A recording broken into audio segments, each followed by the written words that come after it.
Hai, selamat datang di channel De Afrizal. Jangan lupa subscribe De Afrizal. Kita langsung masuk ke tutorial dasar-dasar bahasa pemrograman JavaScript buat kalian semua yang mau belajar JavaScript, karena JavaScript memang lagi banyak dicari di Indonesia pastinya. Dan sebelum lebih jauh, sorry banget ini gua mukanya ketinggalan pas gua tidur, jadi gua nggak pengcam untuk saat ini. Dan sekarang kita punya 10 materi yang pasti buat kalian semua yang baru nge-subscribe gue mungkin dan belum terlalu ngerti yang namanya bahasa pemrograman, gimana cara belajarnya, gimana cara memulainya. Jadi kita akan mulai ini semua dari nol buat kalian siapapun dimanapun itu bisa, tanpa harus menggunakan ijazah kuliah, SMA, SMP, apapun nggak bisa pokoknya mbak ya, terlepas dari segala macam profesi yang kalian punya. Yang pertama mungkin yang harus kalian tahu adalah apa itu JavaScript sendiri gitu ya. Mungkin banyak yang belum paham tentang JavaScript, apa sih, kenapa pada banyak yang ngomongin JavaScript kayak begituan. Lalu yang kedua, gimana caranya penggunaan JavaScript di dalam sebuah website. Ada banyak cara untuk menggunakan JavaScript, jadi nanti kita akan bahas juga. Dan yang ketiga itu ada penggunaan alert, prompt, log, dan comment.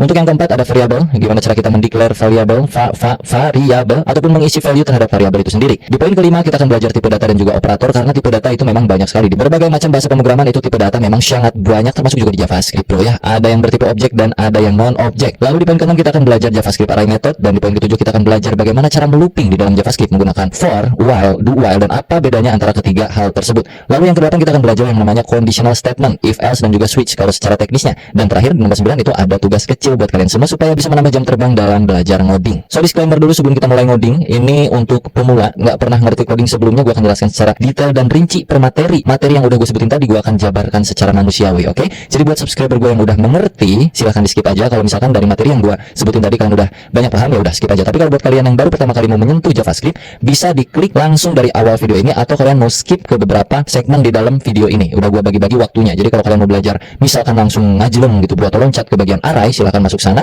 Atau mau full, itu sangat berterima kasih gue, apalagi tanpa skip iklannya, karena disitulah sumber utama penghasilan gue.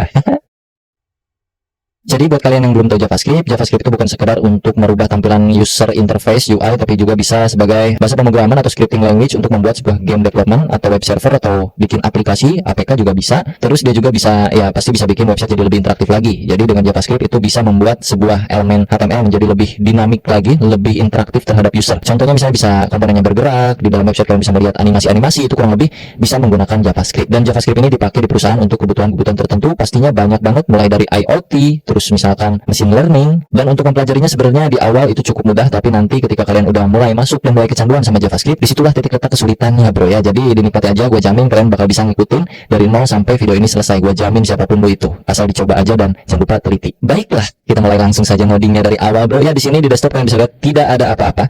Yang perlu kalian install hanyalah satu biji text editor yang perlu kalian download dulu di Google. Cari saja di Google itu VS Code namanya bro. Download sendiri, manual VS Code, download lah pokoknya, pilih sesuai dengan sistem operasi yang kalian punya. Kalau kalian punyanya Windows 10 ya download VS Code-nya untuk Windows 10. Kalau Windows 8 ya untuk Windows 8, kalau Windows 7 ya untuk Windows 7 gitu ya. Kenapa VS Code? Ya karena gue seringnya pakai itu dan gue ngertinya pakai itu, lebih senangnya pakai itu, gue nikmatnya pakai itu, jiwanya ada di situ gitu bro ya. Selama gue project gue selalu pakai itu. Intinya mah ikutin aja pakai itu bro ya, karena enak, asik, adem, ayem. Kalau udah pastikan komputer kalian itu punya browser, nggak mungkin nggak punya, pasti ada Google Chrome atau Microsoft Edge bawaannya Windows atau browser-browser lainnya, karena kita cuma bermain satu text editor, yang kedua browser. Udah itu doang untuk belajar JavaScript. Persiapan lainnya adalah kalian siapin kopi dan juga cemilan, karena nanti ke depan akan ada seleksi alam sepertinya. Kita langsung saja mulai. Di dalam desktop sini gua akan klik kanan, lalu lu coba pilih yang new dan bikinlah satu folder baru di sini.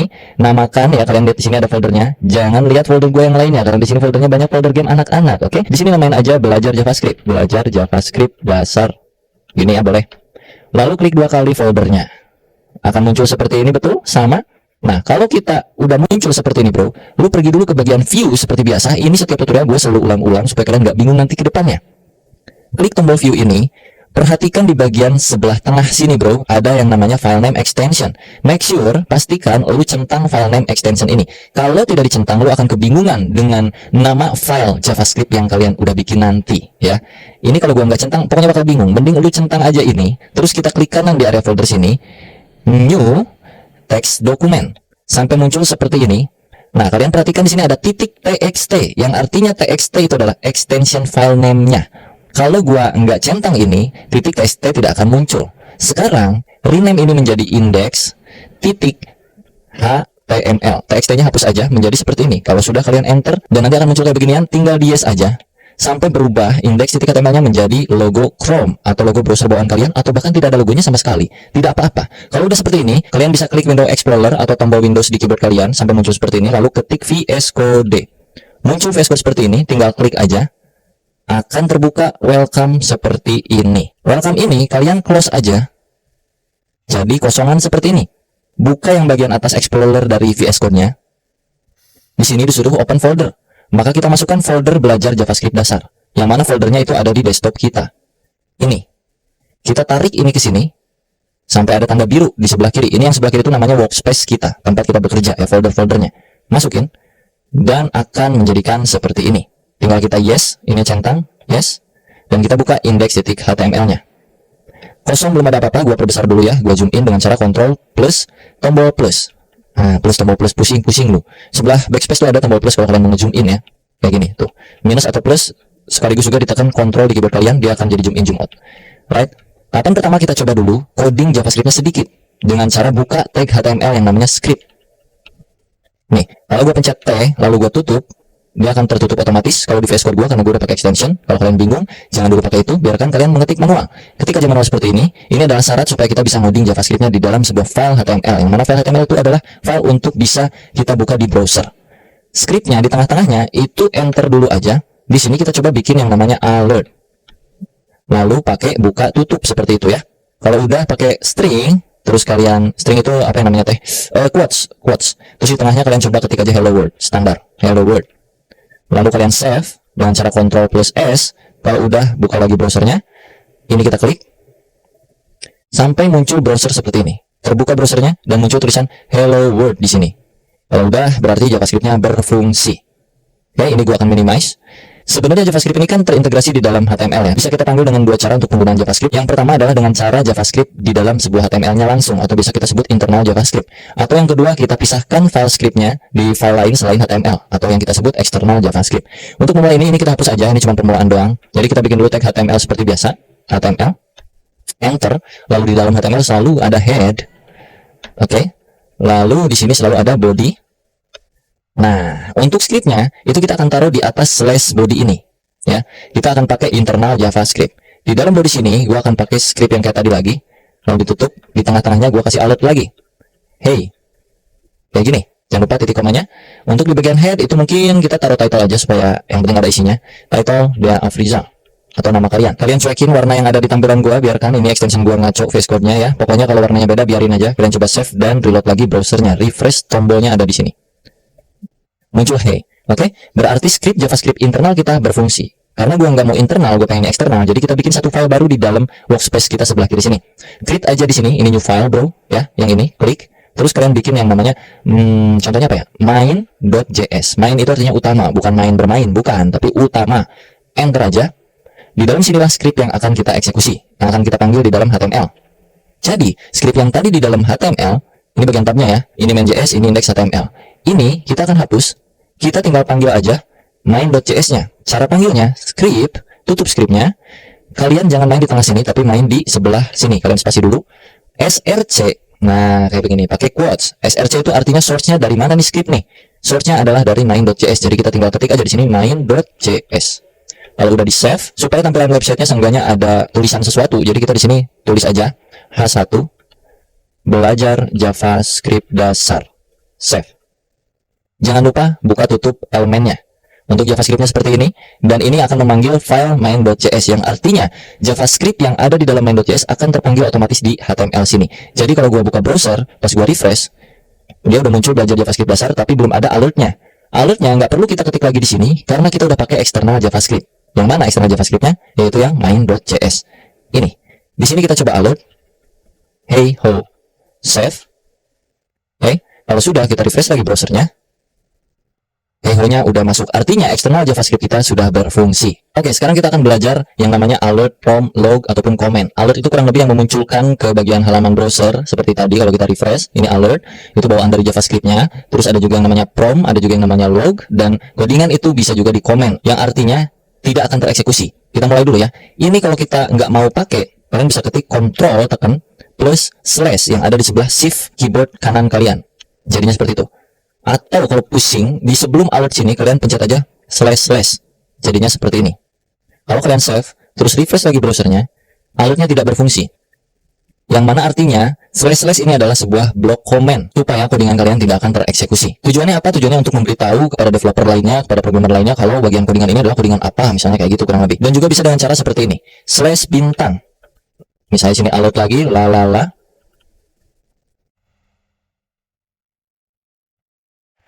Shopee 10-10 Brand Festival. Promo brand terbesar hanya 1 hari. Promo puncak 10 Oktober. Nikmati gratis ongkir Rp0. Voucher diskon 100. Kalau di sini bintang-bintang slash, yang artinya ini sama saja. Kalau kita refresh, tetap tidak berfungsi. Tapi kalau ini kita buka, dia akan muncul lalala ke sini. Nah, lalala. Oh ya, untuk yang bagian quotes itu bisa quotesnya 1 ataupun quotesnya 2. Kayak yang tadi. Kalau gua kayaknya pakainya 1 aja ya, lalala. Ini bisa 2 seperti ini ataupun bisa 1. Tapi sekarang kita pakainya 1 aja, nggak usah 2. Untuk alert kurang lebih seperti itu. Jadi semoga kalian paham penggunaan alert itu untuk supaya ada pop-up-nya. Dan yang kedua kita akan pakai yang namanya console log. Console titik log. Misalnya di sini, hey ho lagi, save. Apa bedanya dengan alert? Si console log ini akan muncul ke halaman yang berbeda, bukan di bagian pop-up. Kalau kalian ini save, jangan lupa Ctrl S ya untuk nge-save ya. Kalau nggak di Ctrl S atau nggak di save itu nggak akan berubah. Jadi, pas kalian reload di sini tidak terjadi apa-apa, tidak seperti alert, bro. Kalau alert kan muncul pop-up. Kalau console log itu ada di bagian sini, perhatikan. Klik kanan di browser kosongan ini, bagian inspect diklik di paling bawah sini, akan muncul seperti ini ya, bro. Sama kan ya? Pergi ke bagian console sini. Lalu hey ho-nya ada di sini. Nah, ini yang dinamakan untuk kebutuhan troubleshooting ke depannya. Biasanya kita kalau kerja itu troubleshootingnya kalau di bagian JavaScript itu via log atau console log seperti ini. Jadi nanti data ataupun apapun yang kita bikin itu biasanya muncul dulu di sini sebelum kita eksekusi untuk munculkan kayak macam fitur-fiturnya ke dalam browser gitu, ke dalam user interface yang bisa dilihat sama orang. Nah, kalau di sini itu sebagai troubleshooting atau debugging di dalam proses pengembangan development web, kurang lebih kayak gitu. Lalu di poin ketiga kita kali ini ada yang namanya prompt. Kalau kalian di sini ketikkan prompt lalu pakai kurung buka kurung tutup seperti ini, lalu di dalamnya string, masukkan misalnya usia Anda, pakai tanda tanya, save, lalu kalian buka lagi browsernya. Prompt itu artinya akan memunculkan pop-up, tapi sekaligus juga menyuruh usernya untuk mengisikan isian pop-upnya apa. Ini gua close dulu by the way konsolognya. Kita refresh, akan muncul seperti ini. Masukkan usia Anda, taruhlah di sini 30. Oke. Tidak terjadi apa-apa karena kita belum melakukan apapun terhadap sintaks yang udah kita bikin saat ini, bro. Baru cuman kayak ginian doang ya, pastinya belum ada apa-apanya dong, belum ada interaksinya. Jadi kita masuk ke materi berikutnya yaitu variabel. Ini di bawah sini gua akan bikin yang namanya variabel. Variabel itu kurang lebih sebuah wadah untuk lu menampung sesuatu. Sesuatunya itu apa? Boleh inputan dari user ataupun sebuah nilai tertentu, terserah kalian sesuai yang kalian pengenin gitu, bro. Contoh di sini gua bakal bikin variabel untuk menampung usia kita. Untuk membuat variabel di JavaScript itu bisa pakai var spasi, nama variabelnya apa? Taruhlah usia. Lalu diikuti dengan sama dengan, setelah sama dengan adalah nilainya. Nilai usianya berapa? Taruh usia gua 30. Oke? Kalau udah kayak gini di save aja. Untuk bagian prompt itu gua akan hapus dulu.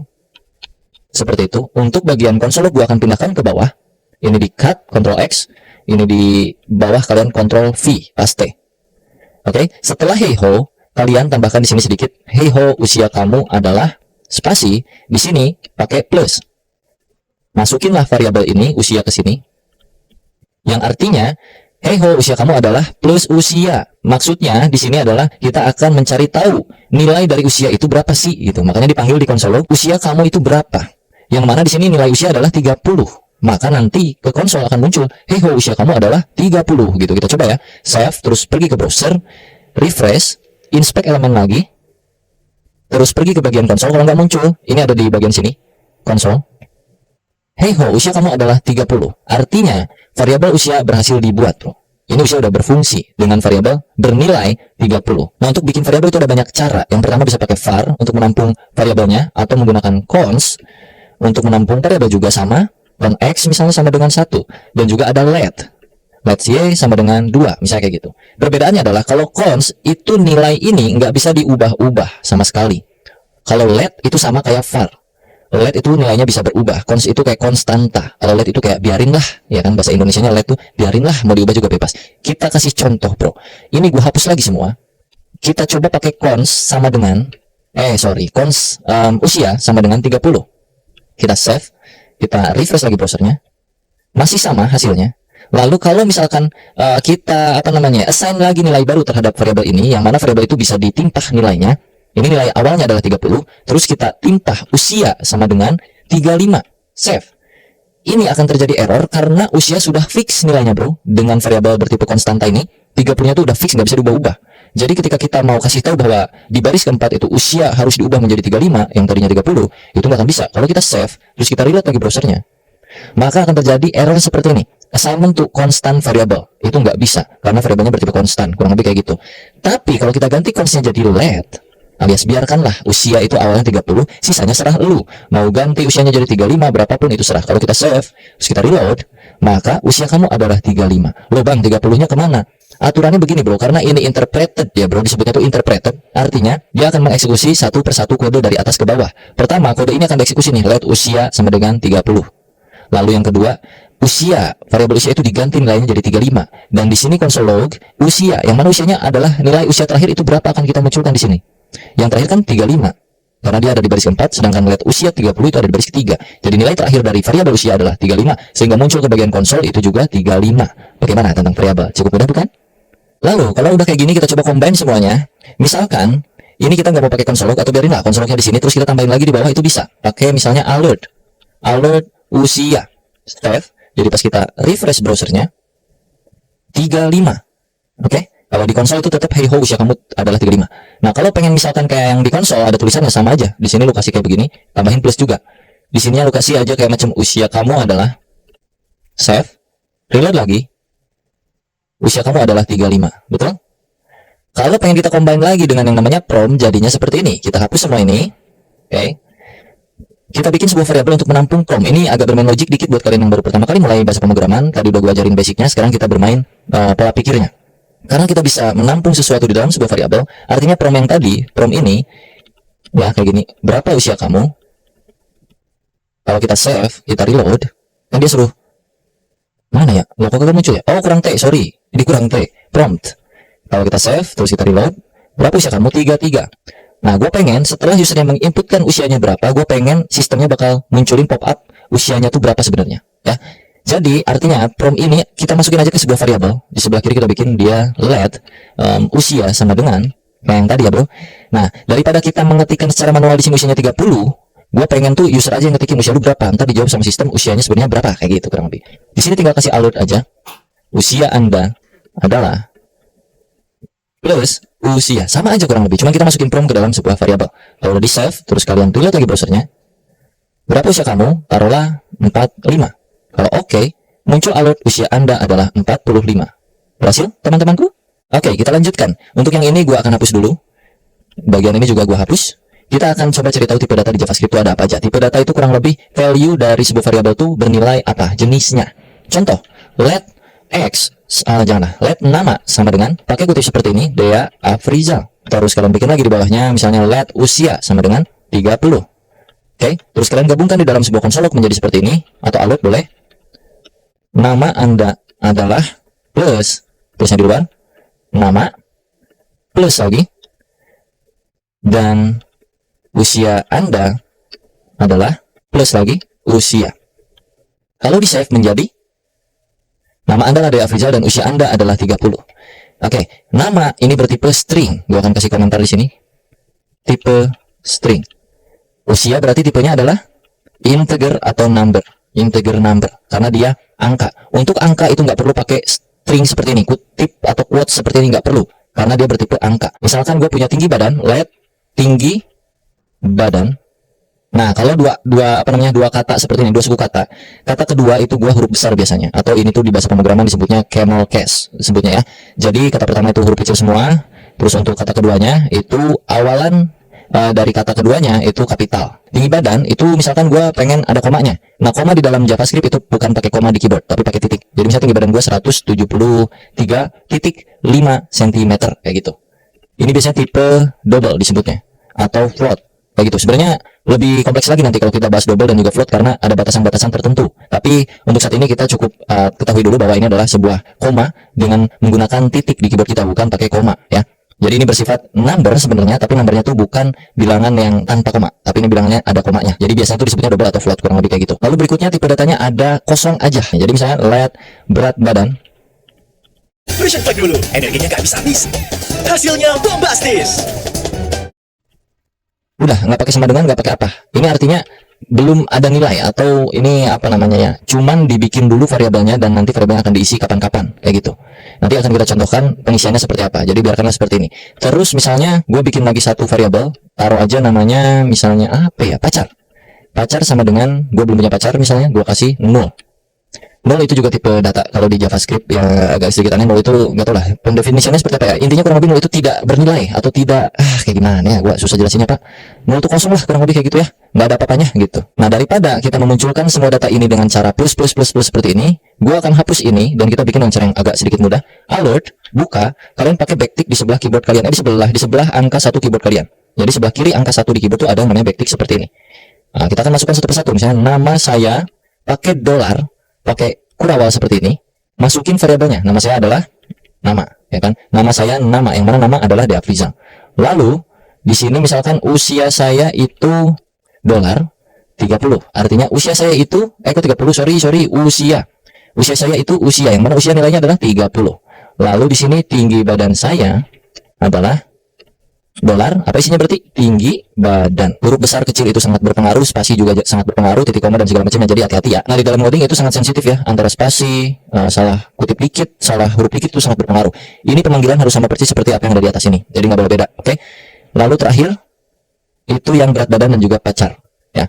Misalkan di sini berat badan saya, berat badan, dan pacar saya, pacar. Kalau kita save Ctrl S, nah jadi kan kayak gini ya. Ini kalian bisa enter sebenarnya bebas. Jadi intinya di dalam kurung ini ada backtick dan isian dari apa yang kita munculkan ke browser. Kalau kita refresh browsernya, ini gua close by the way. Refresh. Muncul nama saya Deafrizal, usia saya itu 30, tinggi badan saya adalah 173,5, berat badan saya undefinite dan pacar saya 0. Undefinite kenapa? Karena belum ada value-nya di sini. Ya. Oke? Undefinite karena belum ada value-nya di variabel berat badan. Coba kita refresh lagi. Undefinite ini artinya belum ada nilai. Kalau kita kasih nilai di bagian bawah sini, berat badan sama dengan 100, enggak 100 gua, cuman 60 kilo misalnya gitu. Jadi kalau untuk mengisi nilai variabelnya terakhir nanti kapan-kapan itu nggak perlu pakai let lagi. Jadi let ataupun cons ataupun var itu cuma dijabarin satu kali aja deklarasinya ya bro. Sisanya kalian tinggal panggil-panggil seperti ini tanpa harus pakai let cons kayak gitu-gitu lagi. Berat badan 60. Jadi kalau kita refresh browsernya itu akan berubah, bukan undefinite lagi. Nah supaya lebih lengkap lagi tadi kita tambahin cm misalnya. Tinggi badan saya adalah tinggi badan sini cm, cm. Berat badan saya adalah berat badan cm kayak gitu. Cm kg. Kita save, cek browser, refresh. Nama saya Deafrizal, usia saya itu 30, tinggi badan saya adalah 173,5 cm, berat badan saya 60 kg dan pacar saya 0. Nah, karena gua nggak mau pacar sayanya tulisannya 0, maka kita akan langsung masuk ke yang namanya pengkondisian. Oke, supaya di alert sini nggak muncul kondisi 0, maka kita mesti validasi.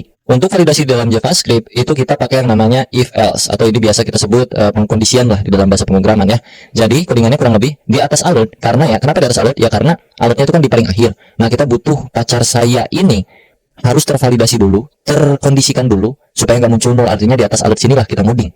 If buka tutup seperti ini, artinya jika, nah ini kan logik nih standar nih, jika pacar sama dengan 0, nah apa yang akan kita lakukan? Sama dengan ini artinya apa ya? Komparasi atau perbandingan. Jadi kalau mau bandingin variabel dengan nilai tertentu atau dengan variabel lainnya itu pakai sama dengan atau pakai tidak sama dengan.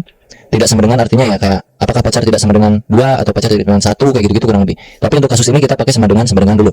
Jika pacar sama dengan 0, nah karena tadi kita udah belajar yang namanya assignment variabel atau mengisi nilai ke variabel, maka ini kan let nih, artinya kita bisa ubah-ubah nilai pacar. Kita akan ubah pacarnya di sini. Jika pacarnya nilainya 0, kita akan ubah pacar sama dengan 1 aja sama dengannya. Belum punya. Else, nah else itu adalah pengecualian lainnya. Else, pacar sama dengan udah punya, bolehlah kayak gitu, udah punya. Jadi kalau dibaca kurang lebih kayak gini. Jika variabel pacar itu bernilai 0, yang mana yes, saat ini variabel pacar itu bernilai 0, jadi otomatis akan masuk ke kondisi pertama yang if ini. Ya, karena kondisi dari variabel pacar memang nilainya adalah 0. Jadi, pacar akan diganti nilainya menjadi belum punya. Yang tadinya 0 jadi belum punya. Tapi, kalau pacar itu bukan 0, yang mana itu adalah di dalam else. Else itu artinya selain dari kondisi yang pertama. Kondisi pertamanya kan pacar sama dengan 0. Tapi selain dari kondisi tersebut, eksekusi yang ini. Yang mana pacar akan diubah menjadi udah punya. Kalau kita save, maka pacar saya yang tadinya 0 akan berubah menjadi belum punya. Kita coba refresh browsernya. Lihat ini, pacar saya belum punya, betul? Kalau misalkan gua ganti di sini bukan 0, taruh aja gua punya pacar 1. Maka kalau gua refresh lagi browsernya, dan pacar saya udah punya. Kayak gitu ya. Kenapa udah punya? Karena di sini masuk ke kondisi yang else selain dari kondisi yang pertama. Ketika statement pertama atau kondisi pertama tidak terpecahkan alias tidak matching, tidak sama, tidak cocok, maka akan masuk ke yang else. Else itu artinya selain dari kondisi-kondisi yang ada. Dan ada jenis pengkondisian yang lainnya bisa pakai yang namanya switch. Nah, ini kan if else. Kalau kita mau pakai switch, ini gua komen dulu ya. Ini block control slash. Lalu gua bikin di sini switch. Kayak begitu, bro. Buka tutup, kurawal, enter. Diikuti dengan case dan juga break. Case di sini nanti bakal pakai titik 2, jadi tunggu aja. Untuk switch yang di dalam buka tutup ini, apa sih yang mau kita compare? Yang mau kita compare adalah pacar. Seperti itu. Pacar. Nah, case adalah kasusnya. Pacar adalah statementnya. Jika pacar dengan perilaku seperti apa di sini, misalnya gitu ya. Jika pacar case-nya 1, nah, titik 2, apa yang akan dilakukan? Contoh di sini gua akan melakukan replacement lagi. Pacar diganti jadi punya 1 aja. Lalu, kalau ada case berikutnya, kita bikin di bawah break sini, case 2. Kalau pacarnya 2, apa yang akan kita lakukan? Pacar akan kita replace dengan punya pacar 2. Aku cukup playboy. Gitu. Lalu kita break lagi di sini. Lalu, di sini ada kondisi default. Default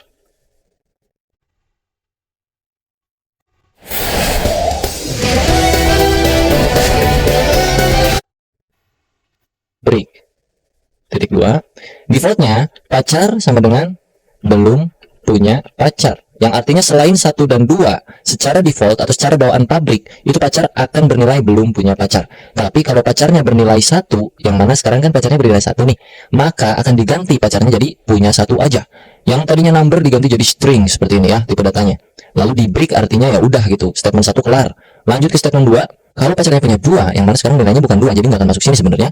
Tapi kalau andai kata dia 2 nilainya, maka akan masuk ke sini. Replacement variabel pacar menjadi string dengan isian nilai punya pacar 2, aku cukup playboy. Dan kondisi standarnya jika tidak memenuhi nilai 1 dan nilai 2, maka kondisi default dari pacar adalah bernilai belum punya pacar. Kalau kita save, kita reload lagi browsernya. Nama saya Dafrijal, usia saya 30 dan berat badan bla bla bla bla bla, dan pacar saya punya 1 aja. Oke, sesuai ya, karena di sini juga 1 dan masuk ke kondisi yang 1. Nah, kalau di sini gua ganti jadi 2. Kita save dan kita coba refresh browsernya, harusnya masuk ke kondisi yang ini ya. Yang playboy. Kita coba reload. Boom. Aku cukup playboy ya.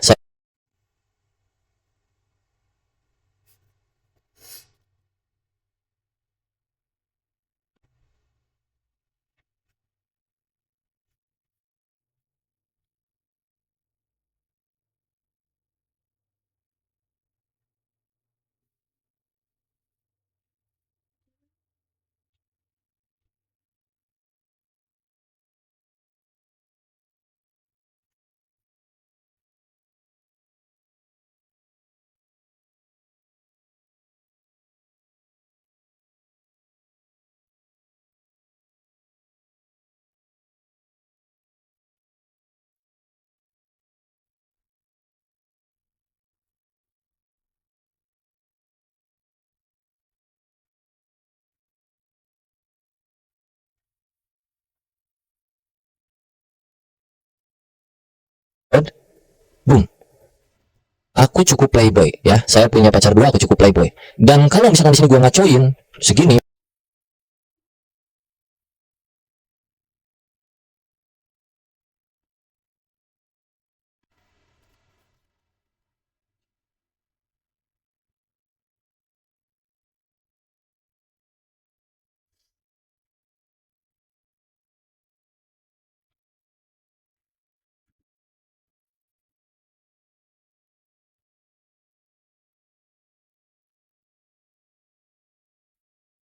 saya boom. Aku cukup playboy ya. Saya punya pacar 2, aku cukup playboy. Dan kalau misalkan di sini gua ngacoin segini misalnya, sorry, gua save selalu masuk ke bagian sini karena nggak match ke nggak maksudnya nggak masuk ke kondisi pertama, nggak masuk ke kondisi kedua. Jadi akan selalu masuk ke yang default. Mau ini isinya apapun selain 1 dan 2. Belum punya pacar. Kita coba refresh. Belum punya pacar. Kurang lebih kayak gitu. Sama aja sebenarnya kayak if else, cuman kalau yang switch itu pengkondisiannya kayak gini aturan mainnya. So gua akan balikin ini pakai if else lagi karena menurut gua lebih relevan aja kalau untuk kasus seperti ini pakai if else. Gua delete ini dan kita buka yang ini dengan cara control slash. Oke, kita akan tambahkan satu alert lagi di sini untuk memunculkan saldo kita ceritanya. Jadi gua akan bikin di sini satu variabel baru di bawah sini. let saldo awal sama dengan, misalkan gue punya duit 50.000. Let saldo tambahan sama dengan 3 atau 80.000. Oke. Lalu gue akan bikin alert baru di sini untuk memunculkan saldo awal dan saldo tambahan. Pakai backtick lagi. Saldo awal saya sebesar, pakai dolar, kurung kurawal, saldo awal. Dan saldo tambahan yang akan saya miliki sebesar dolar, kurung kurawal, saldo tambahan. Save dulu. Jadi kita punya dua alert, dan kalau udah di save kita cek lagi browser. Alert pertama itu akan muncul duluan seperti yang tadi. Lalu pas di OK akan muncul alert kedua. Saldo awal saya sebesar 50.000 dan saldo tambahan saya yang akan saya miliki sebesar 80.000. Kalau kita OK berakhir. Nah, kita main dulu RP di sini biar agak enak ya. RP titik dan juga RP titik sebelah sini biar lebih relevan. Refresh. Oke. Saldo awal saya sebesar 50.000 dan juga saldo tambahan sebesar 80.000.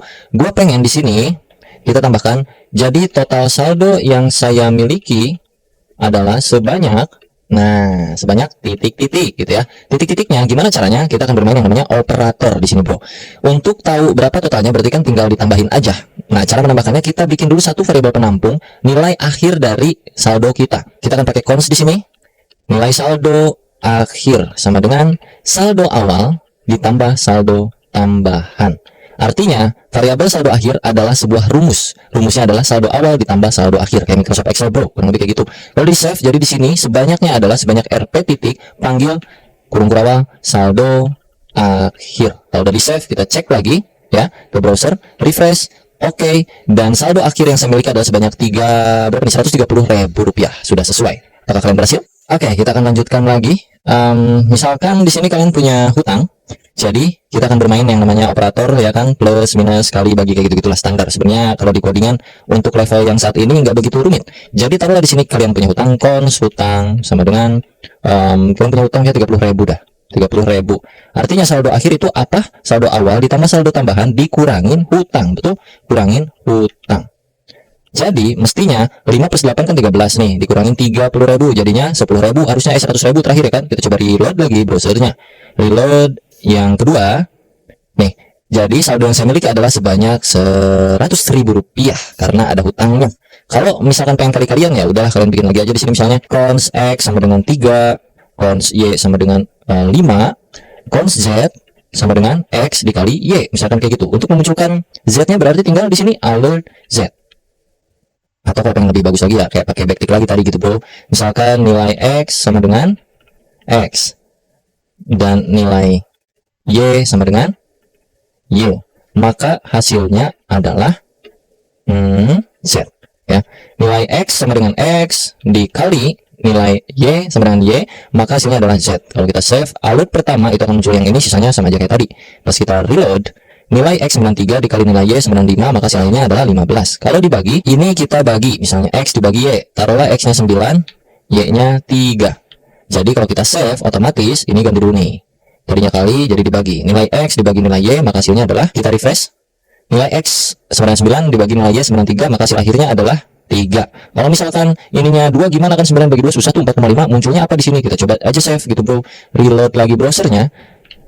Nah, nilai X 99, nilai Y 92, maka hasil akhirnya 4,5. Berubah tipe datanya yang tadinya integer menjadi float atau double atau desimal gitu kurang lebih ya. Walaupun sebenarnya sama-sama aja masih number juga, number. Oke, karena ini udah mulai mumet, kita hapus semuanya. Ingat-ingat aja, atau kalian playback videonya ulang lagi ke belakang. Kita akan belajar ke tahapan berikutnya yang namanya array. Variabel bersifat array. var mah jadul ya. Jadi var itu udah nggak terlalu dipakai sekarang di JavaScript, disebutnya udah deprecated gitu ya, bro. Dan sekarang tuh diganti ke let jadinya untuk standarnya. Kok cat sih let dan cons ya, let dan cons. Taruhlah di sini kita punya let nama guru sama dengan, untuk array itu kita pakai kayak beginian, siku-siku. Di dalam array itu bisa menampung banyak nilai. Ya, jadi satu variabel array itu bisa menampung nilai berjumlah banyak. Nilainya mau apapun bebas. Taruhlah nama guru pertama adalah Jody. Ya, pakai quotes dulu seperti biasa. Di dalam siku ya, setelah quotes itu pakai koma, artinya ini adalah nilai kedua dari variabel nama guru. Yang pertama Jody, yang kedua bunga, lalu koma lagi, spasi, quotes lagi, misalnya ini siapa, Rahman, dah 3 biji aja dulu. Lalu kalau kita alert nama guru, save, reload lagi browsernya, refresh, Jody bunga Rahman, oke? array itu selalu kaitannya sama siku-siku. Jadi kalau misalkan kita mau manggil array yang ke pertama ini, Jody, maka di sini kita pakai siku seperti ini.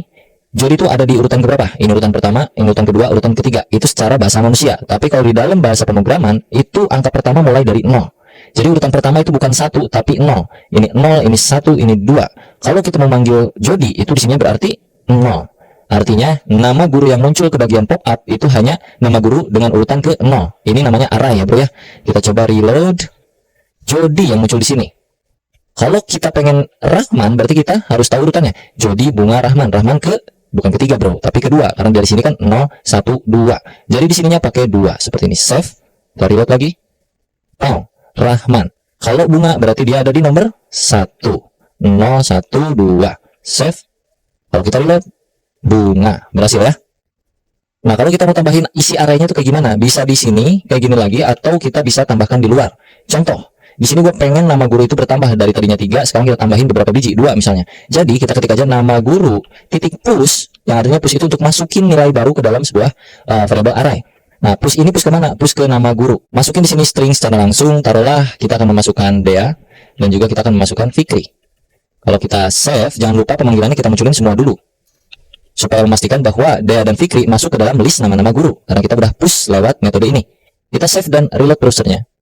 Sekarang sudah bertambah Jody, Bunga, Rahman, Dea, Fikri. Kalau kita mau hilangkan nilai pertama di dalam array ini, urutan ke 0 ya, urutan pertama atau indeks ke 0, itu disebutnya, urutan itu disebutnya indeks kalau di bagian looping lagi. Kalau di bagian apa nih namanya teh? Array. Jadi indeks ke 0 itu Jody akan kita hapus dengan cara seperti ini. Nama guru .shift, yang artinya Jody akan hilang.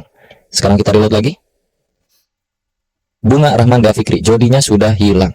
Betul? Kalau misalkan yang terakhir pengen dihilangkan, si Fikri ini kan yang terakhir nih. Kalau kita mau hapus, berarti pakai di sininya nama guru .pop untuk menghapus yang terakhir. Jadi kalau menghapus yang awal itu shift, kalau menghapus yang akhir itu pop. Kalau kita reload, sekarang cuma ada Bunga, Rahman, dan Dea. Bunga, Rahman, dan Dea. Kita juga bisa menggunakan metode lain untuk membuat array. Contohnya misalkan kita punya variabel yang nilainya masih kosong, arraynya. Let nama guru sama dengan kosong seperti ini. Lalu kita isi di luar. Nanti isinya misalnya kayak gini, nama guru indeks ke 0 atau urutan pertama itu siapa? Misalnya Dea. Nama guru urutan ke-2 atau indeks ke-1 itu misalkan Fikri. Lalu kalau kita alert nama gurunya, maka yang terjadi adalah kalau kita refresh, Dea dan Fikri. Jadi sama aja kayak tadi, tapi ini karena kebetulan nama gurunya itu bersifat let, artinya bisa ditimpah lagi nilainya. Jadi yang awalnya nilainya kosong itu kita isi dengan cara seperti ini. Yang artinya nama guru di urutan pertama itu diisi dengan Dea. Nama guru di urutan kedua alias indeks 1 itu diisi dengan nilai Fikri. Kalau misalkan kita mau hapus lagi nilai pertama itu sama aja, nama guru titik apa tadi, shift. Jadi dia bakalan hilang. Refresh. Fikri doang tersisa. Kalau pengen hapus Fikri berarti pop. Kayak gitu. Refresh, sisa Dea. Kurang lebih kayak gitu bro. Oke, sekarang kita akan hapus ini semua karena kita akan belajar yang namanya looping. Yang pertama kita akan belajar yang namanya for loop. Jadi looping ini untuk mengulang sesuatu berkali-kali. Kita contohkan dulu kalau tanpa for loop ya. Misalkan di sini gue punya alert atau punya console log deh. Kita main console log sekarang. Nama saya Dea. Oke, save. Terus kita buka browser. Bagian inspect elemen kita cek kalau console log seperti biasa. Pergi ke sini. Nama saya Dea. Nah, kalau gue pengen nama Dea-nya muncul 3 kali, 1, 2, 3 dengan cara copy paste aja gitu bro ya. Ini di blok, Ctrl C, Enter, Ctrl V. Enter lagi Ctrl V, enter lagi Ctrl V. Untung nggak salah nyebut anjir. 1, 2, 3, 4. Sebanyak 4 kali karena dia terlooping sebanyak 4 kali. Kita coba reload. Ya kan 1, 2, 3, 4. Nah kalau dengan for kita nggak perlu capek-capek ngetik satu persatu seperti ini. Oke, jadi tahapan pertamanya adalah kalian ketikkan for yang artinya tuh untuk melooping ya, yang artinya kita akan mengulang data sebanyak sekian kali, terserah kita maunya berapa. Jadi tahapannya ada 3 biji statement yang harus kalian tulis di sini, 3 statement. Statement pertama itu ya udah langsung aja sini ya. Kita bikin satu variabel. Statement pertama itu untuk initialisasi variabel. Jadi taruhlah di sini ada variabel bernama i dengan nilai awal sebanyak 1 atau 0. Nilai i awal itu 0. Titik koma. Lalu statement keduanya adalah perkondisiannya. I akan berhenti ketika kapan? I akan berhenti jika I kurang dari sama dengan 10 misalnya, titik koma. Lalu apa yang akan kita lakukan? Di sini adalah I sama dengan I plus 1. Contohnya seperti ini. Lalu pakai kurung berawal. Ntar gua bacain deh kayak gimana keterangannya ya. Dan di sini kita akan melooping console.log sebanyak berapa kali di sini? 10 ya. Dengan isian Dea Afrizal. Jadi kalau ini dibaca kurang lebih variabel pertama itu I bernilai 0 di awal kali sebelum ini terlooping. Lalu jika I-nya kurang dari 10, maka apa yang akan dilakukan? I-nya akan ditambahkan nilai I ditambah 1. Yang artinya misalkan ya 0 terus akan terlooping sekali, berarti nolnya plus 1 jadi 1. Lalu 1 akan lanjut lagi menjadi 1 plus 1 jadi 2. 2 akan dilanjut lagi jadi 2 plus 1 jadi 3 sampai mencapai ke kondisi yang ada di tengah sini, statement kedua. Yang mana statement kedua adalah kondisinya.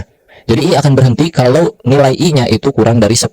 Sorry kalau kayak gini, berarti kalau kita baca itu nilainya nggak akan sebanyak 10 tapi sebanyak 11, karena di sini mulainya dari 0. 0 sampai ke 10 itu akan jadi 11 ya, nggak 0 1 2 3 lu hitung deh, itu bakal 11 nilainya. Tapi kalau di sini 1 sampai ke kurang dari 9 10, artinya dia akan mencapai 1 2 3 4 10, berarti 10 biji di Afrizalnya. Jadi kalau kita save dan kita reload, ini akan muncul sebanyak 10 kali. Nah, 10 di Afrizal. Kalau misalkan ininya 20, maka ini akan berubah jadi 20 di Afrizal. Itu untuk perulangan menggunakan for, yang fungsinya supaya kita nggak harus ngetik console log sebanyak 20 kali ya kan. Ya kali lu ketik 20 biji anjir console log sepanjang itu males juga ya kan. Jadi mending di looping aja sebanyak ini gitu kurang lebih bro. Nah, kalau misalkan kita punya data array di sini, cons, misalkan nama guru yang tadi ya sama dengan Dea, Fikri, misalkan Retno sama Bunga, ada 4 ya kan. Terus kita console log ini, taruhlah ini gua komen dulu, gua console log nama gurunya di sini, console.log nama guru. Yang muncul ke bagian konsol akan menjadi seperti ini ya, 0 1 2 3. Nah, sedangkan nanti ketika kalian kerja itu kasusnya nggak akan kayak gini, pasti harus di mapping disebutnya tuh. Nah, salah satu cara mappingnya tuh bisa dengan banyak metode pastinya, tapi bisa juga pakai for. Kalau pakai for artinya begini. Ini gua hapus dulu konsolnya. Kita buka lagi for-nya.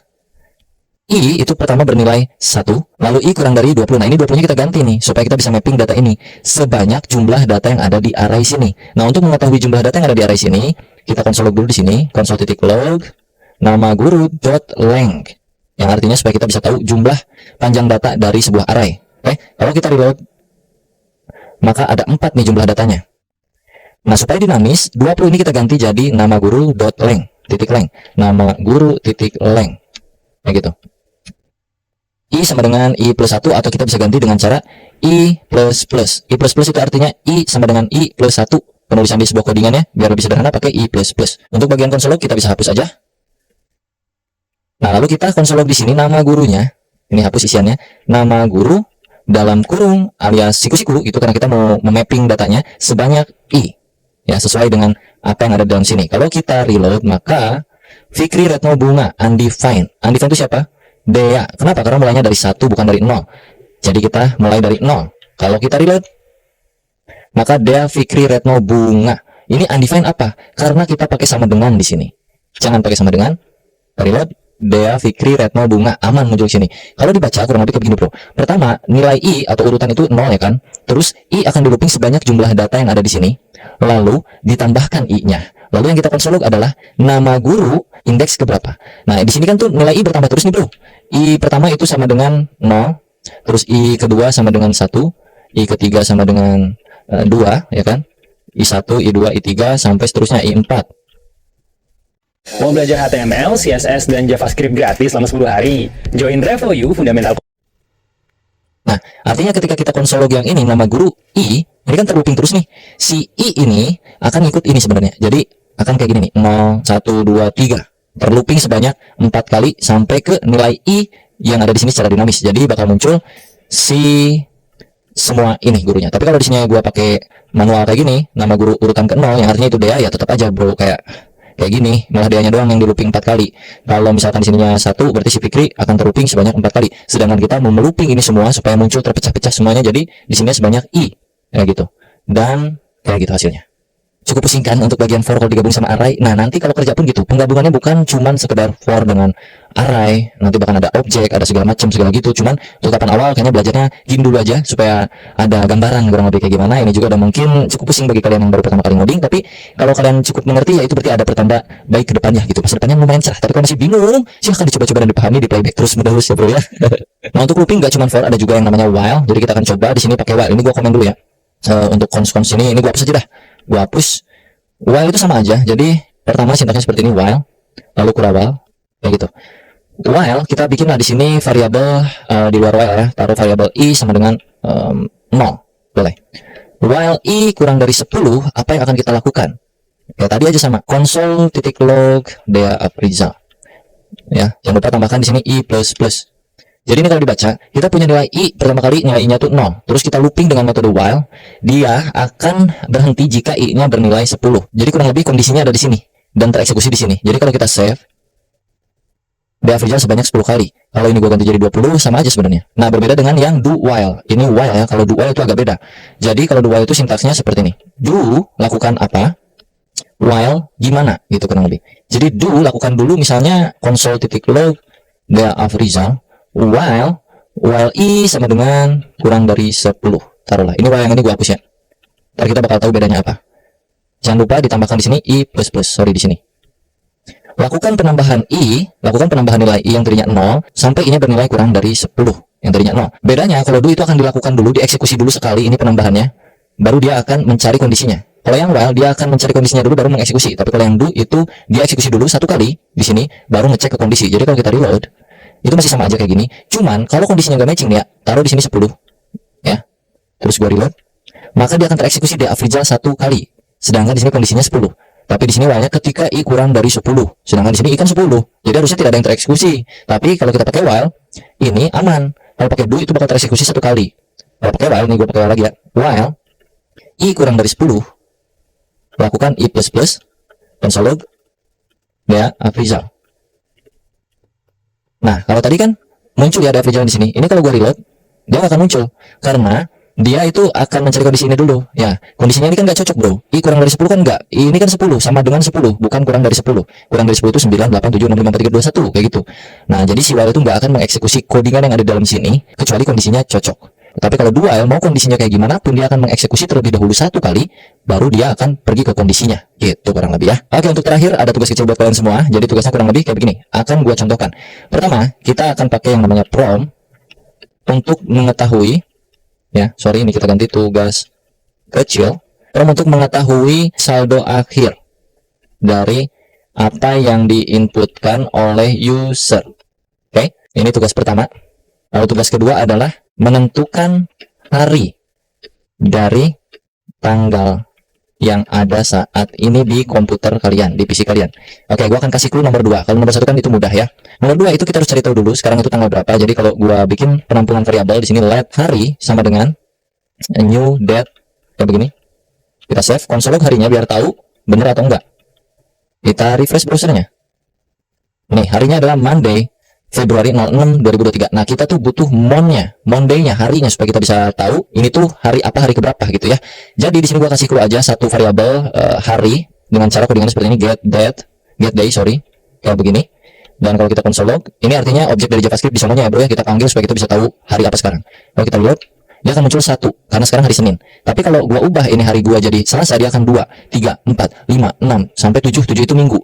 Jadi hasil akhirnya kalian harus bisa memunculkan kayak begini kurang lebih. Hari ini adalah hari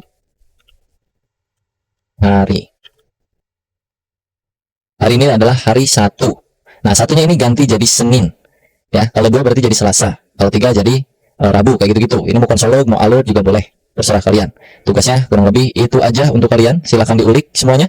Dan nanti kalau udah kelar silahkan tag Instagram gue dea.afrizal. Kalian tag aja hasil tugasnya untuk nomor 1 dan nomor 2. Kalau berhasil gue akan restory ya bro ya. Kurang lebih kayak gitu untuk belajar JavaScript di video kali ini. Mungkin nanti akan ada lanjutan di part 2-nya masih untuk pemula sampai nanti kita akan belajar yang advance seriesnya. Semoga bermanfaat buat kalian. Jangan lupa diklik tombol subscribe-nya dan juga loncengnya karena gue akan update terus setiap hari seputar bahasa pemrograman ataupun teknologi lainnya. Thank you banget udah nonton tutorial ini sampai akhir. Buat kalian yang struggling sampai sekarang dan mencoba-coba walaupun error tapi tetap mencoba, tetap semangat karena gue yakin suatu saat gue akan berhasil. Yang penting teliti dan juga cermati apa yang kalian ketik dan perhatikan aja beda koma itu ngaruh, beda titik itu ngaruh, beda spasi itu juga ngaruh, huruf gede huruf kecil itu juga berpengaruh. Jadi silahkan di troubleshooting sendiri. Semoga bermanfaat. Sampai jumpa di lain waktu. Semoga harimu menyenangkan. Salam God bless. Kurung Kurawal. Bye bye. Oke, kita lanjut lagi belajar JavaScript. Seperti yang bisa kalian lihat di YouTube gue tuh udah ada satu playlist baru namanya JavaScript tutorial, dan ini khusus untuk seputaran JavaScript. Buat kalian yang masih pemula, pengen belajar dari nol, itu ada playlistnya. Bisa dicek di homepage gue atau masuk ke menu playlist ini, atau kalian bisa klik juga di bagian judul dari playlistnya di sini. Kalau kalian klik akan muncul nggak banyak sih, masih 2 video, jadi bakalan gue update terus untuk playlist JavaScriptnya. Nanti kalau kalian cek ke dalam playlistnya, di sini bakal sesuai urutan ya. Jadi yang paling atas tuh yang awal, terus lanjut ke 2, 3, 4, 5, 6 sampai seterusnya. Cuman memang kalau dibilang struktur nggak terlalu terstruktur juga, tapi intinya semua materi JavaScript akan gue masukkan ke playlist ini. Dan kalian bisa pilih sesuai dengan judulnya. Semua yang gue masukin berupa JavaScript ke dalam playlist ini itu adalah yang sering gue pakai di industri ataupun pas gue belajar dulu bahkan gitu ya. Gue belajar apa aja akan gue masukkan ke sini. Kita langsung masuk aja ke video kali ini. Kita akan belajar yang namanya DOM atau Dokumen Object Model.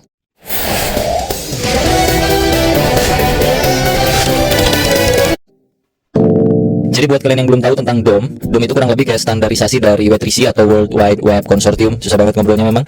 Itu biar bisa ngakses atau ngupdate konten elemen yang ada di HTML, termasuk strukturnya bisa kita update juga, dan juga stylingnya bisa kita isi langsung dari JavaScript kurang lebih. Itu yang disebut dengan DOM, Document Object Model. Di tutorial kali ini gue akan coba sharing seputar beberapa poin, kurang lebih ada 5 poin. Yang pertama itu kita akan belajar yang namanya element manipulation, ya sesuai seperti judulnya aja bahwa kita akan bermain DOM, jadi udah pasti nggak jauh dari yang namanya element manipulation. Kita akan belajar menambahkan elemen dari JavaScript langsung ke HTML-nya, ataupun memanipulasi datanya juga bahkan, atau menghapus dan lain-lain kurang lebih. Terus yang kedua gue akan coba sharing seputar data selector di dalam JavaScript yang sering kita pakai aja gitu ya. Dan yang ketiga kita akan belajar yang namanya styling langsung di JavaScript. Lalu yang keempat kita akan belajar yang namanya event, dan juga yang terakhir itu nomor 5 ada tugas kecil. Untuk persiapan seperti biasa sama aja, masih pakai struktur folder yang terakhir kita seperti biar yang namanya event, dan juga yang terakhir itu nomor 5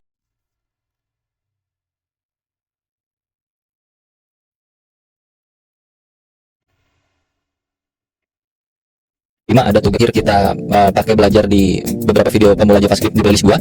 Masih folder yang ini, belajar JavaScript dasar, dan di dalam folder itu cuma ada index.html dan juga main.js ya, buat kalian yang belum tahu isian foldernya kayak gimana. Dan kalau lu belum punya, lu bisa ikutin playlist gua yang JavaScript tuh dari video yang satu dulu biar bisa foldernya sama kayak kita. Oke, kita mulai. Di sini gua akan buka VS Code-nya. Untuk buka VS Code mungkin kalian udah bisa ya harusnya, atau memasukkan project ke dalam VS Code itu kalian harusnya udah bisa karena kalian harusnya udah nonton dulu video-video sebelumnya. Oke, di sini ada index HTML, gua rekap sedikit, dan juga di sini main.js gua kosongkan, gak ada apa-apa karena kita akan belajar dari nol lagi untuk DOM, Document Object Model, karena itu berbeda ranah dari yang sebelumnya di tutorial gua di playlist JavaScript-nya. Untuk index HTML-nya itu cukup kita panggil JavaScript-nya doang. Di sini di baris ke-7 kurang lebih di HTML-nya itu kita integrasikan main.js-nya ke dalam HTML sini kayak begini. Oke, di sini strukturnya cuma punya title doang. Title-nya di sini ada DA Afrizal dan juga ada H1 belajar JavaScript dasar. Kita mulai Document Object Model yang pertama. Di main.js kita akan coba mengubah isian dari index HTML ini lewat JavaScript tanpa kita ngoding di HTML-nya. Oke, itu tujuan kurang lebih kalau kita bermain DOM, salah satunya itu ya. Kita open dulu untuk index HTML-nya. Gua klik 2 kali, muncul seperti ini, dan kita akan mulai coba perhatikan di bagian atas sederhana di dalam Document Object Model adalah merubah bagian-bagian ini gitu ya. DA Afrizal akan kita ganti dengan kata-kata lain. Di dalam index HTML itu ada DA Afrizal, gue nggak akan ubah, jadi kita ubah dari main.js. Gimana cara ubahnya? Kalian tinggal ketik aja dokumen titik title, karena di sana kan namanya title, maka lu bisa masuk langsung ke sini dengan keyword awalnya tuh document, terus pakai titik title, karena ini objek jadi dia masuknya pakai titik gitu ya, untuk masuk ke dalam sesuatunya. Dokumen itu bawaan dari sononya, dari JavaScript-nya, lu nggak usah terlalu banyak mikirin ini bagian dari window object kalau misalnya, gue lupa juga dah secara teorinya. Tapi intinya kalau mau masuk ke bagian title, lu ketik aja dokumen.title. Cuman sebelum kita ubah, lu mesti tahu dulu apa isi dari dokumen.title sebenarnya, ada atau enggak, dengan cara troubleshooting yang selalu gua bilang. Dengan cara apa? Masih ingat? Console.log dalam kurung dokumen.title. Jangan lupa di save. Terus lu pergi ke browser lagi dan refresh browsernya. Kalau tidak terjadi apa-apa karena di sini kita bermainnya console log, maka kita pergi ke klik kanan, inspect, cari di bagian console sini. Oke, console. DA Afrizal. Jadi dokumen title saat ini adalah DA Afrizal. Mana tadi? Aduh. Nah, ini ya. Sekarang kalau kita ubah dokumen.title, ini masih nyambung dengan materi yang kemarin ya, materi yang assignment to variable, kurang lebih assignment values to variable. Jadi kita masukin values baru untuk title, yaitu taruh aja di sini siapa nama lu? Fikri Gobles misalnya gitu ya. Fikri Gobles. Terus save lagi. Oke. Lu lihat ke bagian browser, kalau lu refresh, bagian title di bagian sininya, di bagian tab browsernya itu berubah jadi Fikri Gobles. Kalau kita console log di bagian sini untuk dokumennya lagi, console.log dokumen.title, maka title terakhir itu akan menjadi, kalau kita refresh, Fikri Gobles. Yang awalnya DA Afrizal berubah menjadi Fikri Gobles. Itu materi pertamanya, sederhana. Kita nggak akan terlalu banyak mainin si title, jadi ini console gua hapus dulu, ini gua hapus. Kalau kita mau ambil isian HTML-nya, ini H1 ini, itu berarti dia akan ada di dalam body, maka kita bisa panggil dia lewat dokumen.body. Cara mengetahuinya seperti biasa, troubleshooting dengan cara console log dulu aja, console.log, save. Lu akan lihat ada apa aja elemen yang ada di dalam body. Kalau kita refresh browsernya, body muncul ke sini dan isinya adalah H1 belajar JavaScript dasar bla bla bla bla bla bla. Sekarang gua akan hapus H1-nya biar kita bermain full dari JavaScript-nya aja. H1 di HTML-nya kita hapus semua. Oke, sisain cuman script doang sini. Dan ini kayak begini. Jadi kalau kita save di browser tidak akan muncul apa-apa, dan kita akan munculkan lewat JavaScript di sini. Oke, dokumen.body itu kan isi dari bodinya. Nah, isi dari bodinya kita bisa timpah dengan sesuatu hal. Caranya, kita bikin variable dulu biar gampang untuk dokumen bodinya. Bikinlah cons body di sini sama dengan dokumen body. Jadi nanti untuk mengakses bagian elemen body itu tinggal panggil body tanpa harus panggil dokumen.body biar agak lebih ringkas gitu ya. Dan kalau lu mau isi bagian bodinya dengan sesuatu, lu bisa pakai yang namanya body append. Dalam kurung isi apa yang mau lu keluarkan di browser gitu. Taruhlah di sini seperti biasa ya, hello world, ya begitu. Save. Kalau lu refresh ke bagian sini, maka hello world akan muncul ke dalam browsernya. Yang artinya append itu untuk mengisikan sesuatu ke dalam sebuah elemen. Nah, di sini elemennya adalah si body. Ya, kalau body pakai sama dengan title bisa nggak bang? Mari kita coba. Body sama dengan hello world. Save. Kalau di refresh nggak bisa. assignment to a constant variable. Kalau ini gue ganti jadi let karena cons adalah konstanta, nggak bisa diganti nilainya, maka kalau gue refresh pun tetap gak muncul apa-apa ya, karena berbeda untuk title memang seperti ini. Kalau untuk bagian body ke dalam itu kita pakai yang namanya append. Jadi di sini gue cons aja dulu. Nah, kayak gini aja. Terus di sini tadi apa ya? Jadi gue lupa. .append, body.append, append atau apa sih? Append aja ngomongnya. Hello world, maka dia akan muncul ke browser. Pada berhasil gak, bro? Sampai sini harusnya berhasil ya. Oke, misalkan gue pengen bikin H1 lagi, ya kan tadi H1-nya hilang. Jadi di bawah sini kita coba create element ya dengan cara dokumen .create element. Ada tuh bawaan dari JavaScript-nya, dokumen.create element. Apa yang mau kita bikin di dalam sini? Ini muncul langsung kalau di gua di Visual Studio Code gua. Misalnya kita mau munculin H1 kayak gini. Nah, save aja kayak gitu. H1 dulu. Kalau lu save ini nggak akan tercipta apa-apa karena masih kosongan. Si dokumen elemen create-nya ini masih kosong, belum diisi nilai apapun. Jadi nggak ada apa-apa di sini. Oke, tuh cuman kayak begini hello world, nggak ada H1, nggak ada apa-apa di bagian elemen sini. Di bagian konsol pun nggak ada apa-apa juga. Untuk mengisinya itu bukan pakai append. Kalau append itu untuk body ya kurang lebih. Nanti sebenarnya kalian bisa pakai append juga untuk mengcombine sesuatu. Tapi untuk mengisi ini kalian bisa masukin dulu ini ke dalam variabel biar lebih enak lagi. Taruhlah cons H1 title misalnya gini ya, atau title doang dah. Ntar lu pusing lagi sama yang atas. H1 dah gini doang ya. Cons H1 sama dengan create element H1. Oke. Terus kalau mau diisi, itu lu tinggal ketik aja H1 titik. Ada 3 cara nih di sini nih. Lu bisa pakai yang namanya inner text, inner HTML, ataupun bahkan lu bisa pakai yang namanya text content. Kayak begini. Taruhlah kita pakai yang text content ya. Text content sama dengan anjay ini H1 bro gitu misalnya. Kalau lu save terus lu reload lagi browsernya, masih belum muncul apa-apa. Kenapa? Karena ini masih ada di belakang, belum nampil ke bagian depan. Kalau pengen nampil ke bagian depan, kita mesti append-kan ini kemana? Nah ini elemen itu belum di dalam body, belum di dalam mana-mana. Supaya dia bisa masuk ke dalam body, maka kita append-kan ke dalam body dengan cara seperti ini. Body.append, aduh gak enak banget nyebutnya .append, apa yang mau di-append-kan? Yang mau di-append-kan kan tadi kalau di atas itu kan hello world ya, string langsung kayak begini. Nah sekarang gue pengen yang masuk ke dalam body itu bukan string ini, tapi elemen yang udah kita bikin ini H1. Ngerti nggak tuh? Harusnya ngerti ya. Tinggal masukin aja ke sini H1. Oke, kalau lu reload browsernya, anjay ini H1 bro. Ada yang mau ditanyain nggak? Kalau mau ditanyain sekarang, tanya dulu di kolom komentar bro, biar nggak pusing berkelanjutannya nanti gitu. Jadi kurang lebih ya gitulah ya, intinya ini body.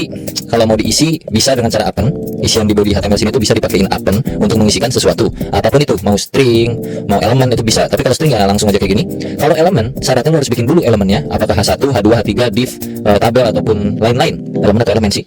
Elemen lah, elemen ya. Nah di sini kan kita udah bikin H1 variabel yang nampung elemen baru dengan elemen H1 ya. Jadi kita bikin elemen H1 atau heading 1 yang artinya teksnya besar.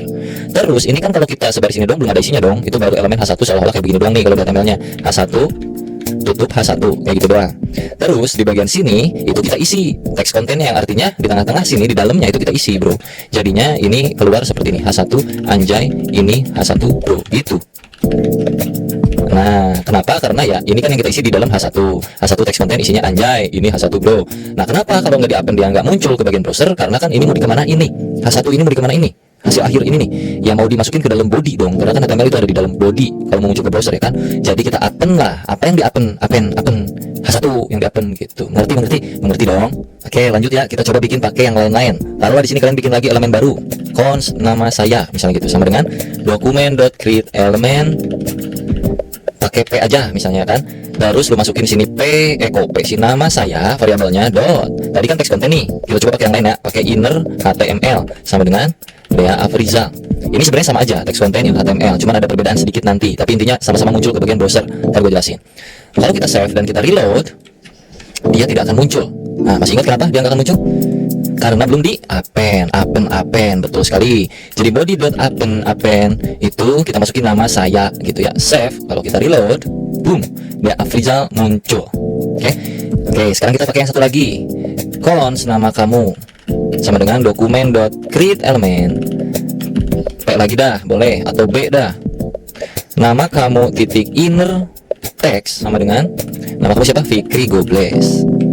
Kalau di refresh, ini di save ya, terus di refresh itu nggak akan muncul.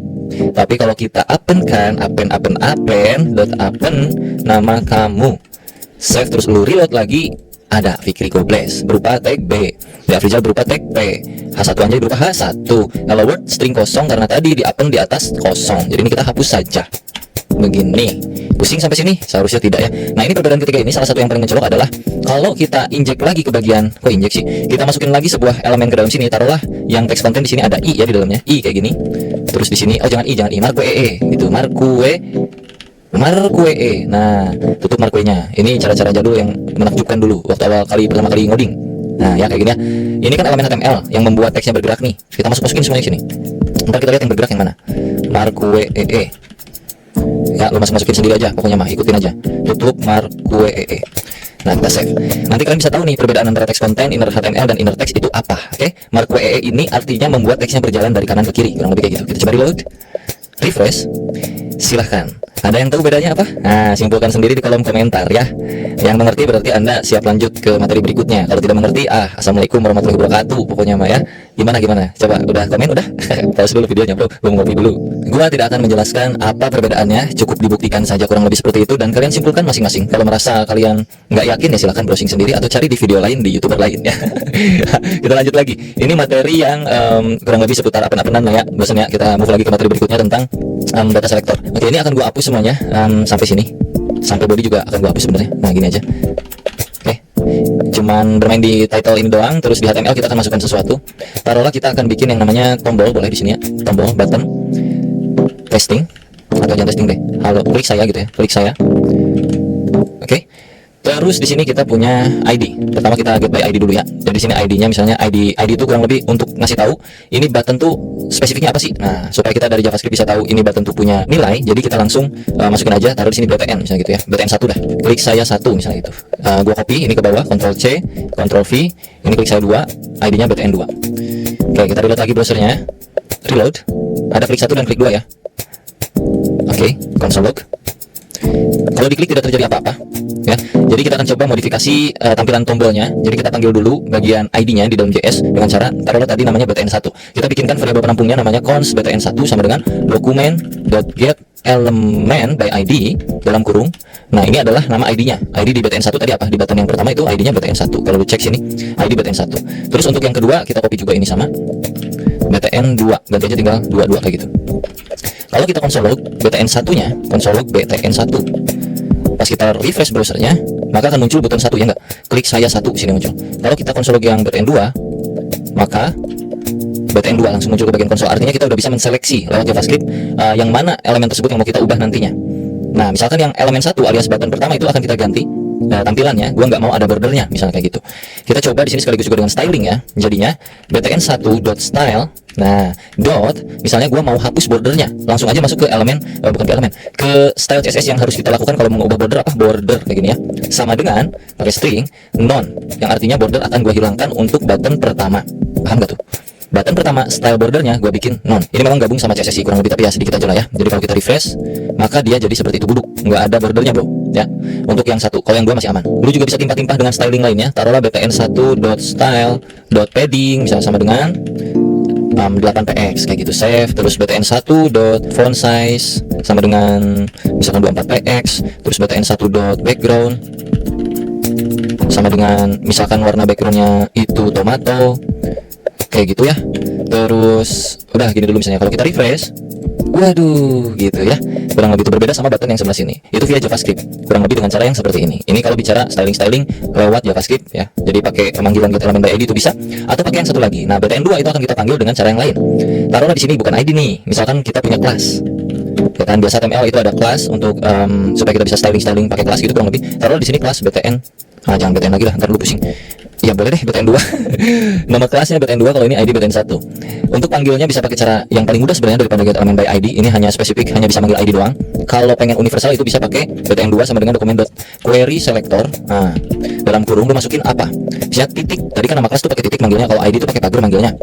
Kalau titik itu pakai kelasnya apa tadi namanya? btn2. btn2. Oke. Kalau kita console log btn2-nya itu menghasilkan hal yang sama kayak tadi. Masih sama aja kayak tadi. Jadi ini untuk data selector ya, untuk manggilnya bisa pakai get element by ID. Nggak perlu lagi pakai pagar di sini, nggak perlu lagi pakai titik, tinggal langsung masukin aja spesial khusus untuk ID. Kalau query selector itu bisa untuk apa aja. Lo mau pakai pagar untuk ID bisa, lo mau pakai titik untuk kelas juga bisa. Nah, di sini juga lo bisa langsung masukin untuk elemen HTML-nya mau apa. Misalkan lo mau munculin yang button ini, lo tinggal panggil aja langsung, bisa kayak gini juga button, cuma nggak spesifik jadinya ya, nggak tahu button yang mana karena kita kan masukin elemen button. Yang pasti nanti akan muncul yang pertama ini. Ya, yang ini nggak akan muncul di konsol kita. Jadi kalau kita konsol btn2-nya atau btn doang taruhlah ya, karena kita nggak spesifik mencari apa yang mana, kelas yang mana, ID yang mana. Kita langsung ke semua elemen button itu kita cari, kita dapetin yang pertamanya yang mana. Misalkan kalau kita refresh, ya ini dapatnya yang saya satu ini, gitu ya. Lanjut ke materi yang terakhir yaitu event. Jadi di tombol sini kita bisa punya event pak. Di yang satu akan gua masukkan sebuah event namanya on click. sama dengan lu bisa pakein alert langsung. Ini nggak di dalam main.js ya, ini di HTML-nya langsung. Alert misalnya kayak gini, aku diklik gitu misalkan ya, pakai string 1. Jadi ininya string 2 di luar, terus alert string 1 di dalam atau kutip 1 di dalam, aku diklik, tutup lagi pakai kutip 2. Nggak boleh kutip 2 semuanya, nanti error. Jadi kalau di luar udah kutip 2, di dalamnya kutip 1, atau di luar kutip 1, di dalamnya kutip 2. Harus agak beragam gitu bro ya, namanya juga hidup, nggak boleh monoton, harus ganti-ganti terus kayak gitulah. Pacar lagi ya. Refresh langsung, kita coba reload, dan kalau lu klik saya, maka aku diklik. Kalau yang ini kan belum, ya enggak? Nah, lu lakukan hal yang sama untuk yang bagian kedua ini. Ini untuk on click. Nah, kalau mau masukin on click ini ke dalam JS-nya itu pakai dua cara bisa ya. Pakai cara pertama itu langsung kita bikin function di JavaScript-nya, atau pakai cara kedua itu kita bikin sebuah event listener. Tapi kita akan coba bikin function aja di JavaScript-nya supaya nggak terlalu pusing juga. Kita langsung bikin aja di sini nih. Di dalam on click ini taruhlah nanti kita bikin function di dalam JavaScript-nya adalah function namanya misalnya ganti warna. Pakai buka tutup kayak gini ya.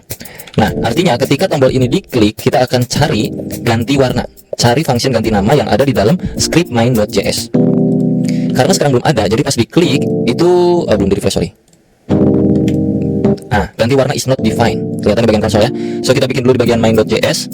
Ini konsol gua hapus dulu. Kita bikin function yang namanya adalah ganti warna. Pakai kurawal kayak gini. Bikin dulu konsol log biar aman.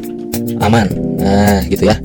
Setidaknya pas diklik ini tombol akan mengarahkan si button ini untuk masuk ke bagian JavaScript yang fungsinya itu ganti warna. Yang mana isi ganti warna adalah aman gitu. Jadi kalau kita save dan kita reload, pas diklik mestinya di sini akan muncul tulisan aman.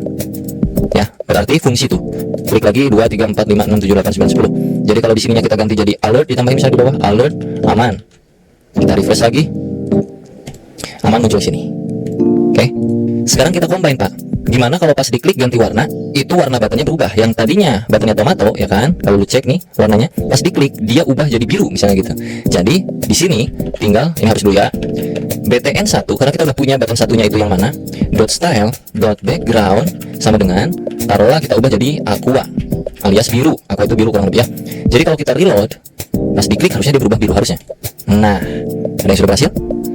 Ganti warna untuk merubah warna backgroundnya sesuai aja gitu kan. Oke, kita langsung lanjut lagi ke bagian event yang berikutnya. Ada yang namanya on mouse over. On mouse over itu supaya ketika mouse kita masuk, kita bisa melakukan sesuatu, men-trigger sesuatu. Taruh di sini on mouse over kayak begini sama dengan. Nah, apa yang akan kita lakukan? Taruhlah alert dulu di sini. Hehehe gitu ya. Untuk ngecek dulu sebelum masuk ke JavaScript. On mouse over alert hehehe. Ketika kita refresh, terus mouse-nya kita geser ke bagian button ini, aduh tuh kan, kepencet muncul hehehe. Kalau mouse tuh masuk lagi, gue mau jelasin dulu, Pak. Kalau masukin ke sini, iya, tuh. Lagi ya, iya. Artinya apa? Artinya kita bisa melakukan sesuatu lewat trigger tersebut. Ketika mouse kita masuk, kita mau ngapain? Nah, rencananya gue pengen ketika mouse ini masuk bukan alert, tapi ubah ini tuh ya. Tapi ubah bagian klik saya, tulisan klik saya satu dengan lain-lain. Oke, kita coba.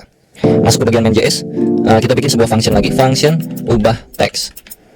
Nah, terus kita bikin kayak gini, console.log ubah teksnya. Oke. Kalau udah bikin function di main.js, kita bisa arahkan bagian mana yang mau diarahkan ke function tersebut. Bagian mouse over. Karena yang on click udah keganti warna, yang on mouse over gue mau arahkan ke bagian ubah teks. Jadi ini kita hapus ubah teks. Save. Kalau kita refresh, nah, pas mouse kita geser harusnya di sini konsol ada muncul ya. Karena di codingan main.js tadi itu ada ubah teksnya. Coba. Tuh, ubah teksnya 2 3 4 5 6 1 2 3 4. Nah, kurang lebih kayak gitu ya. Jadi kita bisa mengubah teksnya ketika mouse-nya datang. Nah, untuk mengubah teksnya bagaimana? Gabungin lagi materi yang tadi di awal, bro. Ini gua hapus btn1 dot text content. Bisa ya? Text content sama dengan apa misalnya? Hihihi misalnya gitu ya. Hihihi hahaha. Bolehlah. Save. Terus pas kita reload, set kosong ya. Perhatikan tulisan klik saya satu ini kalau gua mouse ke sini. Hahaha hihihi. Berhasil? Sama nggak? Reload lagi ya. Mouse-nya geser ke dalam. Wah, ada satu lagi yang namanya on mouse out. Jadi ketika mouse kita keluar, kita balikin lagi ke seperti semula. Caranya di sebelah sini kita tambahin lagi on mouse out. On mouse out. Nah, sama dengan alert dulu seperti biasa. Out. Misalnya kayak gitu ya. Nah, kalau di save kurang lebih kayak begini hasilnya ya. Jangan lupa kita cek pakai alert dulu, terus kita reload. Kalau mouse kita masuk, klik saya akan berubah jadi hahaha. Kalau mouse kita keluar dari tombol ini, out. Rencana gua adalah pas keluar balikin lagi teksnya jadi teks yang original, yang mana sebelumnya adalah klik saya satu. Nah, kalau kita bikin satu function namanya itu function oritext misalnya gitu ya, alias mengembalikan lagi teks. btn1.text content sama dengan klik saya satu tadi kan gitu ya. Jadi kita bisa arahin ke sini ketika mouse-nya keluar. Mana tadi? Nah, ini alatnya kita hapus, arahin ke ori text. Jadi kalau kita save, ya ini on mouse over ubah teks, on mouse out ori text. Ini codingannya. Kalau kita save dan kita reload, tuh dia bolak-balik terus. Klik saya satu, set, Pas diklik berubah jadi biru, pas keluar jadi klik saya satu, balik lagi, kayak gitu kurang lebih. Nah, alangkah lebih bagusnya kalau kita bikin default untuk teks kontennya. Jadi di sini kita bikin aja langsung nih, btn1.textContent sama dengan klik saya satu. Jadinya untuk ori text itu kita tinggal nggak usah kayak gini. Default teks kontennya adalah klik saya satu. Nah, nanti pas ubah teks dia akan berubah jadi teks konten hihihi hahaha. Ini akan berubah jadi hahaha hihihi. Di HTML-nya kita nggak usah pakai yang namanya klik saya satu ini. Ini kita hapus. Jadi button kosong kayak begini karena untuk isi kontennya itu sudah di dalam JavaScript yang mana klik saya satu. Jadi kalau kita refresh masih sama aja kayak yang tadi. Nah, klik saya satu pas kita geser, hihi balik lagi gagal karena kita salah panggil. Harusnya ini jadi sebuah variabel const default text sama dengan ini masuk ini sini. Ini default text. Nah, ngerti nggak kayak yang materi awal tadi kemarin? Kemarin tuh variabel, terus variabelnya adalah klik saya satu, global variabelnya ini ya. Terus btn1 text content isinya adalah default text yang mana berarti sama dengan klik saya satu. Jadinya pas di bawah lebih enak gitu manggilnya btn1 titik text content sama dengan default text gitu. Jadi kalau sudah kita coba refresh lagi. Set klik. Nah, gitu ya. Gua kasih clue satu kali lagi sebelum kita masuk ke tugas ya. Contoh, misalkan pas diklik selain ubah warnanya, gua pengen juga munculin sesuatu. Jadi kita pergi ke bagian function yang pas diklik mana? Ganti warna ini ya. Pas diklik ganti warna, gua akan tambahkan juga sesuatu. Kita akan create elemen di dalam ganti warna sini. Atau untuk lebih relevan lagi kita ganti jangan ganti warna untuk function yang dikliknya. On klik jangan ganti warna tapi klik button. Gini boleh ya. Klik button. Terus kita ganti di sini yang tadinya ganti warna jadi klik button. Ketika diklik button akan merubah background warna. Terus ketika diklik button kita akan ngapain lagi? Ini sebagai clue tugas, diingat-ingat ya. Gua akan create sebuah elemen di sini. Const, taruhlah di sini new text sama dengan document.create element p. Lalu new text akan gua isi dengan text content. Halo Bung, apa kabar? Misalkan gitu. Lalu gua akan append ini ke body.append new text. Bodinya kagak ada. Bentar, kita panggil lagi bodinya, tadi udah dihapus lupa. Const body sama dengan document.get.body. Sorry. Jadi kalau gua refresh ini kan kayak gini. Kalau diklik selain dia merubah warnanya menjadi biru, dia juga memunculkan sebuah elemen baru. Now, halo Bung, apa kabar? Nah, aman ya, kita masuk ke tugas ya. Tugas kecilnya adalah munculkan sebuah elemen HTML baru dengan isi berupa teks bertuliskan nama kalian. Oke, tapi bukan ketika tombol diklik, bukan. Tapi melainkan ketika tombol ini digeser ke sini, ya, digeser nih mouse digeser ke yang klik 2. Kalian kerjanya di klik 2 aja ya. Ketika mouse digeser ke bagian klik saya yang kedua ini, tombol yang kedua, pas masuk mouse ke dalam, munculin sebuah teks di sini. Pas mouse-nya keluar, ubah warna teks yang baru. Taruh lagi nih ya, pas gua mouse-nya masuk sini kan muncul tuh elemen kayak begini. Siung. Nah, ini mouse masih di dalam nih. Pas mouse gua keluar, ubah warna si teks ini. Gimana? Mengerti kan? Itu tugasnya. Sangat-sangat mudah. Jadi buat kalian semua semangat mengerjakan tugasnya. Kalau berhasil dengan cara apapun terserah kalian, tergantung logik kalian masing-masing. Implementasikan lewat codingan yang kayak macam beginian. Semuanya cluenya sudah gua kasih. Jadi nggak ada alasan untuk tidak bisa mengerjakan harusnya. Karena itu tugasnya sederhana. Jadi langsung aja di tag ke Instagram gua @dea.afrizal, langsung jangan lupa di follow, terus storyin, ntar tag gue, ntar gua restory bro kalau yang berhasil ya di hari pertama ketika video ini rilis kalau kalian berhasil. Oke, sampai jumpa di video berikutnya untuk tutorial JavaScript. Jangan lupa pantengin terus playlist JavaScript di gue. Nanti akan gue selalu update materi-materi yang dasar-dasar seperti ini sampai ke bagian nanti dalam-dalamnya. Oke, bye-bye semuanya.